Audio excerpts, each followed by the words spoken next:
আমরা বাসকান্দি মাদ্রাসা রমজানের পরে আজকে তো জলসাও রমজানের বন্ধ ছুটি হয়ে যাব আর রমজানের পরে যেদিন ঈদ হইব যে বারে ঈদ হইব বাদর ও বারে মাদ্রাসা খুলে দিব। যদি সোমবারে বুধবারে ঈদ হয় তে বাদর বুধবারে মাদ্রাসা খুলব, মানে 8 তারিখ শাওয়াল মাসের 8 তারিখ বাসকান্দি মাদ্রাসা খুলব। আলহামদুলিল্লাহ এই অলিয়কলর রাখা আমানত আল্লাহ নবী সাল্লাল্লাহু আলাইহি ওয়াসাল্লাম বাগান খুব সুন্দর হিসাবে যতক্ষণ চেষ্টা করার তালিবে আলিমর জীবনকে গড়িয়া তোলার কারণে আর প্রত্যেক ছাত্র মেধাবী ছাত্ররে মাসিক হিসাবে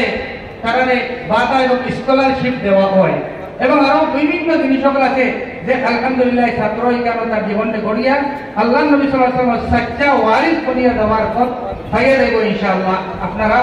আপনারা লক্ষ্যে দিবার আপনাদের তালিবিন নগরে ছাত্ররে বা শান্তির দিকে দিবা ও মা তখন দাবি রাখিয়া এখন মৌলানা রাখিয়া আপনি আপনার সংক্ষিপ্ত বক্তব্য রাখব।